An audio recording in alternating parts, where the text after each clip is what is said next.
Chapter 39 Immunology of Class 12th RPC. Today we will discuss some small topics like allergy, vaccination and autoimmune disease.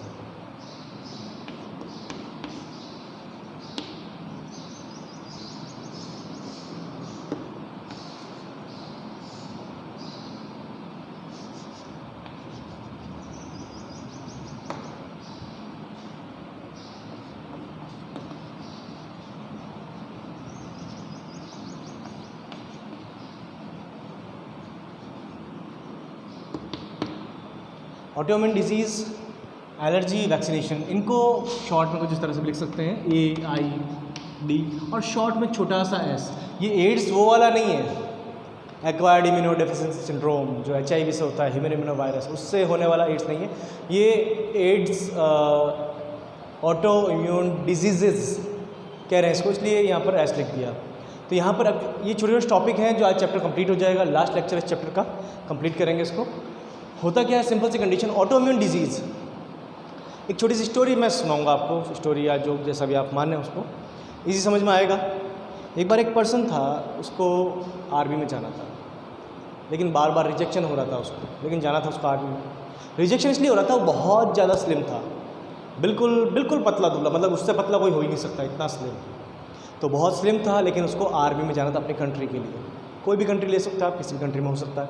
तो एक person था जो बहुत slim था, उसको आर्मी में जाना था और बार बार अगेन एंड अगेन उसका रिजेक्शन हो रहा था। रीज़न वही फिटनेस और उसका फिजिकल जो स्ट्रेंथ थी, उसके कारण उसका रिजेक्शन हो रहा था। लास्ट में आर्मी वालों ने उससे पूछ ही लिया कि क्यों आना चाहता है, इतना पतला दुबला है, वैसे ही मर जाएगा, गन मशीन भी नहीं उठेगी। तो उसने कहा कि मैं शहीद होना चाहता हूँ और बस मुझे इतना कर, जब भी वॉर हो तो बड़ी वाली गन मशीन मेरे शोल्डर पर रख देना, उसमें बुलेट्स लगा देना, ऐसी जो कभी ख़त्म ही नहीं हो, ऐसी चेन लगा देना, मुझे हल्का सा धक्का देना, पुश कर देना जो एनिमीज़ होंगे उनके सामने, और मैं फिर फायरिंग करता रहूँगा। जब तक उसमें बुलेट्स हैं तब तक फायरिंग करता रहूँगा, जब तक मैं हूँ तब तक, जब मैं शहीद नहीं हो जाता तब तक मैं फायरिंग करता रहूँगा। चलो उसको, उसकी इच्छा थी बस शहीद होना है उसको, ठीक है, चलो मान लिया। आर्मी वालों ने उसको ले लिया, आर्मी में ज्वाइन कर लिया उसने। अब ये हुई कंडीशन के वॉर हो गई जैसा वो चाहता था। वॉर में फिर वो जब पता था, बात हो रखी थी कि ऐसा ही करना है, तो बिल्कुल पतला दुबला था। बड़ी वाली गन मशीन जो 2 लोगों ने उठा के उसके शोल्डर पर रखी, बहुत लंबी चेन लगा दी बुलेट्स की और उसको हल्का सा पुश कर दिया आगे की तरफ। और वो सामने खड़ा है और फायरिंग कर रहा है, फायर कर रहा है। सब मर रहे हैं, बड़े खुश हैं लोग जो पीछे बैठे हैं, उनको अच्छा, क्योंकि बंकर के अंदर हाइड होके फिर फायरिंग करते हैं। वो सामने खड़ा होकर फायरिंग कर रहा है, सबको मार रहा है। लेकिन कंडीशन ये हुई कि एकदम से वहाँ पर एक तेज विंड चली और उस हवा से, वो उस विंड से वो रिवर्स घूम गया। जैसा वो खड़ा था, जिस तरह से वो खड़ा, उसका बिल्कुल ऑपोजिट रिवर्स। तो पहले वो गन मशीन इस तरह से दिया, वो इस तरह से हो गया एक्चुअल में। अब वो अपने ही साथ के हैं, अपने ही कंट्री वाले जो उन पर फायर कर रहा है, अब वो रोक नहीं सकता उस फायरिंग को। वो ऑटोमेटिक गन मशीन ऑटोमेटिक एक बार ऑन हो गई है, उसका स्विच नहीं है, वो चलती रहेगी जब तक बुलेट्स ख़त्म नहीं हो जाती। तो कंडीशन ये ऐसी है, this is the condition of auto immune disease. Auto immune disease में भी ऐसे ही होता है, सिंपल सा। हमारे सबसे पहले जो फर्स्ट लेक्चर था उसमें मैंने आपको बताया था, हमारी बॉडी की इम्यून सिस्टम की सेल्स को सेल्फ एंड नॉन सेल्फ में डिफरेंस पता है। बट कई बार क्या होता है कि ये सेल्स, देखो वहाँ पर फैक्टर क्या था, एनवायरमेंटल फैक्टर, हवा चली बहुत तेज और वो घूम गया। यहाँ पर भी कोई भी फैक्टर हो सकता है, एनवायरमेंटल फैक्टर हो सकता है, जेनेटिक फैक्टर हो सकता है, एनवायरमेंटल फैक्टर हो सकता है, जेनेटिक फैक्टर हो सकता है। उसके कारण हमारी बॉडी की सेल्स, इम्यून सिस्टम की cells self and non self में डिफरेंस भूल जाए और अपनी ही बॉडी की सेल्स पर अटैक करना स्टार्ट कर दे, इसको कहते हैं auto immune disease. This is the condition of auto immune disease and the examples are chronic blood disease, myasthenia gravis, rheumatoid arthritis, Hashimoto disease. Hashimoto disease को सुसाइड ऑफ थायराइड भी कहते हैं। अलग अलग डिजीज़ है, बोन्स की है, muscles की है, ब्लड की है, ग्लैंड्स, एंडोक्राइन ग्लैंड्स की। तो बॉडी के किसी भी पार्ट में कहीं पर भी ये ऑटोइम्यून डिजीज़ हो सकती है और इस पर किसी का कोई कंट्रोल नहीं है। इसमें अपने ही बॉडी के टिश्यूज़ को डैमेज करती है अपनी इम्यून सिस्टम की सेल्स। नेक्स्ट बात करते हैं एलर्जी की। एलर्जी होती क्या है? सिंपल सा आपने सुना होगा, एलर्जी सभी को होती है। किसी को किसी भी चीज़ से एलर्जी हो सकती है,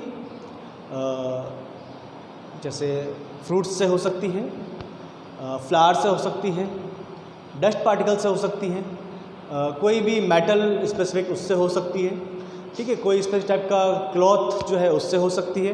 तो किसी से भी एलर्जी किसी भी पर्सन को हो सकती है। अब उसके अंदर होता क्या, इन्फ्लेमेशन से होता है और कई सारी रिएक्शंस होती है। एलर्जी एक्चुअली में होती क्यों है, इसके लिए जो रिस्पॉन्सिबल जो एंटीबॉडीज़ बनती है इसके अंदर, वो एंटीबॉडीज़ है IgE। ये नाम बहुत इंपॉर्टेंट है, आपको याद रखना है। IgE यहाँ पर बनती है जब भी एलर्जेंस जो एलर्जी कॉज कर रहे हैं या पैथोजेंस या एंटीजन बॉडी में एंटर कर रहे हैं। एंटीजन की प्रेजेंस में, एंटीजन जो केमिकल रिलीज कर रहे हैं उसकी प्रेजेंस में हमारी बेसोफिल सेल्स और basophil sales release histamine,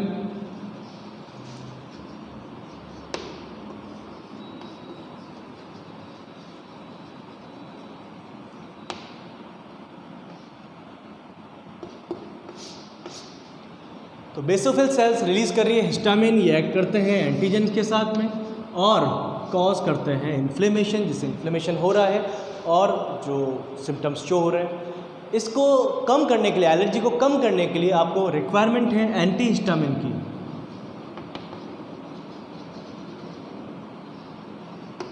anti histaminic character रखता है इयोसिनोफिल, ये रिलीज हो रहा है और इयोसिनोफिल एंटी हिस्टामिन रिलीज करता है। याद करें आप लोग, पहले डिस्कस किया है, पहले भी बताया है मैंने, बेसोफिल एंड इयोसिनोफिल। जब ब्लड का क्लासिफिकेशन पढ़ते हैं, कंपोजिशन पढ़ते हैं, तो उसमें WBC होती है। WBC के अंदर ग्रेनुलोसाइट, A ग्रेनुलोसाइट होती है, ग्रेनुलोसाइट के अंदर इयोसिनोफिल, बेसोफिल, न्यूट्रोफिल। इयोसिनोफिल जो इयोसिन से या एसिडिक डाइसिस्टीन होती है, बेसोफिल बेसिक डाइसिस्टीन होती है। ये सब पढ़ते हैं ब्लड वाले चैप्टर के अंदर। तो सिंपल सा, एलर्जी कैसे हो रही है, कौन उसको कम कर रहा है, किसकी प्रेजेंस में हो रही है, एंटीबॉडीज़ कौन सी रिलीज हो रही है, ये सारा इसके अंदर इंपॉर्टेंट है। नेक्स्ट आता है वैक्सीनेशन। बात करें वैक्सीनेशन की, तो सबसे पहले वैक्सीनेशन स्टार्ट किया था या वैक्सीन किया था वो थे एडवर्ड जेनर। एक्चुअल में जहाँ एडवर्ड जेनर थे वहाँ पर लोगों को काउपॉक्स हो रहा था। जो काउबॉय थे, जो गाय पालने वाले थे, तो उन लोगों को काउपॉक्स हो रहा था, उनके पस पड़ रही थी। तो एडवर्ड जेनर ने क्या किया, उस पस को निकाला, उसमें से जो माइक्रोब्स थे उनको ट्रांसफ़र किया डाइल्यूटेड कंडीशन के अंदर, हैन के अंदर, मुर्गियों के अंदर, हेल्दी मुर्गियाँ बिल्कुल उन, और अब उन मुर्गियों के अंदर ट्रांसफ़र करने के बाद में इम्यूनाइजेशन कर लिया उसने। जो इम्यूनाइज्ड हैन थी और नॉन इम्यूनाइज्ड हैन थी, दोनों को काऊ के साथ में रखा और या जो इंजेक्शन लगाए उन्होंने, उसके बाद में फंस के, और फिर देखा कि जिनमें इम्यूनाइजेशन किया था वो सर्वाइव कर रही है, जिनमें इम्यूनाइजेशन नहीं किया उनमें इन्फेक्शन कॉज हुआ और डेथ हो गई। फिर इसने ट्राई किया ह्यूमंस के ऊपर, जो काउबॉय थे उनके ऊपर। तो सिंपल सा, जो हेल्दी पर्सन थे उनको उस पस से माइक्रोब्स को आइसोलेट करके, डाइल्यूट करके बॉडी में ट्रांसफ़र किया, और फिर वो लोग जब काउज के साथ में थे तो उनको काउ पॉक्स नहीं हुआ। इसी तरह स्मॉल पॉक्स बनाया, लुइस पास्चर ने रेबीज़ का बनाया। तो इस तरह से जो है अलग अलग वैक्सीनेशन स्टार्ट हुआ। वैक्सीन पहले एक्चुअल में लोग नहीं करवाते थे, क्योंकि जब लोगों को ये पता चला कि इसमें तो डिजीज़ कॉजिंग एजेंट्स हैं वैक्सीन के अंदर, तो लोगों ने करवाना मना कर दिया। लेकिन बाद में कंडीशन ये हुई कि अमेरिकन प्रेसिडेंट और ब्रिटिश क्वीन, जो इंग्लैंड की क्वीन थी, उन्होंने सपोर्ट किया वैक्सीनेशन को। तब जाकर जो है ये वैक्सीनेशन थोड़ा सा लोगों में उनको पता चला और लोगों ने करवाना स्टार्ट किया। वैक्सीन में होता क्या है, जैसे पोलियो वैक्सीन है तो ओरल भी होती है, इंजेक्शन के थ्रू भी लगाते हैं, BCG DPT के जो वैक्सीन लगते हैं। वैक्सीन के अंदर डिजीज़ कॉजिंग एजेंट्स ही डेड कंडीशन में प्रेजेंट होते हैं या फिर इस कंडीशन में होंगे। बस एक चीज़ ध्यान रखें आप, डिजीज़ कॉजिंग एजेंट्स इस कंडीशन में होंगे कि वो अपना रेप्लिकेशन नहीं कर सके, अपना नंबर इंक्रीज़ नहीं कर सकते बस। अब वो डाइल्यूट हो सकते हैं, वो रिकॉम्बिनेंट हो सकते हैं, उनके केमिकल्स टॉक्साइड्स हो सकते हैं, वो खुद डेड कंडीशन में हो सकते हैं, कुछ भी हो सकता है, लेकिन बस इतना ध्यान रखना है कि उनमें रेप्लिकेशन की एबिलिटी नहीं हो। तो इसीलिए वैक्सीनेशन के, अगर वैक्सीन की प्रिपरेशन देखते हैं तो कैसे प्रिपेयर करते हैं, उसके अंदर कुछ टाइप्स आ जाएंगे, जैसे डाइल्यूटेड, डेड, टॉक्सॉइड, यहाँ पर रिकॉम्बिनेंट एंड जेनेटिक। इंजीनियर्ड, तो ये डिफरेंट टाइप्स के हैं। डाइल्यूटेड की अगर बात करें तो जैसे वायरस है डिजीज़ कॉजिंग, तो उसको वैसे उसमें एबिलिटी नहीं है रेप्लिकेशन की, लेकिन वो यूकैरियोटिक सेल में एंटर करने के बाद में उनकी मशीनरी यूज़ करके रेप्लिकेट करता है। इसको क्या किया, हैन के एम्ब्रियो में, चिक में कई जनरेशन तक ग्रो करवाया। उसके बाद में इसमें रेप्लिकेशन, सेल के अंदर होने के बाद भी रेप्लिकेशन की एबिलिटी खत्म हो गई और इसको डाइल्यूटेड फॉर्म में ट्रांसफ़र कर दिया। बस एक ही बात ध्यान रखनी है, उनका रेप्लिकेशन नहीं होना चाहिए, उनमें एबिलिटी नहीं होनी चाहिए डिवाइड करने की। डेड फॉर्मेल्डिहाइड यूज़ करते हैं, बैक्टीरिया को ट्रीट करते हैं फॉर्मेल्डिहाइड HCHO से, और उसके बाद डेड हो जाते हैं तो उनको बॉडी में इंजेक्ट कर देते हैं। टॉक्साइड, उनसे केमिकल आइसोलेट करते हैं, जो केमिकल बॉडी में रिलीज़ करने वाले होते हैं, उन्हीं केमिकल्स को बॉडी में ट्रांसफ़र करते हैं। एक्चुअली में जब वैक्सीनेशन होता है ना, तो वैक्सीनेशन के टाइम में बॉडी को फर्स्ट रेस्पॉन्स होता है, और बॉडी के फर्स्ट रेस्पॉन्स के बाद में मेमोरी सेल्स बन जाती है, वो सेकंड, थर्ड और जितने भी रेस्पॉन्स होंगे उस टाइम बनेगी। जैसे हमने जब पोलियो की ड्रॉप पी थी तो हमारी सेल, हमारी बॉडी के अंदर फर्स्ट रेस्पॉन्स हुआ और उसके बाद में मेमोरी सेल्स बन गई। जब हमें BCG का टीका लगा था, जो वैक्सीन लगा था BCG का, DPT का, तो उसके अंदर हमारी बॉडी के अंदर मेमोरी सेल्स बन गई थी, और ये मेमोरी सेल्स हमेशा के लिए रहेगी। अब BCG के, DPT के पैथोजेंस हमारी बॉडी में, पोलियो के पैथोजेंस एंटर कर रहे हैं, लेकिन हमें डिजीज़ नहीं हो रही है, क्योंकि हमारी बॉडी के पास में मेमोरी है। तो उनको किल करने के लिए क्या करना है, कैसे नंबर इंक्रीज़ करना है, उसको किल कर देगी। रिकॉम्बिनेंट के अंदर सिंपल सी कंडीशन है। एक्चुअल में ये दो समझ में आना थोड़ा मुश्किल है अभी, क्योंकि अगर आपने बायोटेक पढ़ी है तो आपके दो समझ में आ जाएंगे, नहीं तो नहीं आएंगे। मुश्किल है समझाना और समझना दोनों।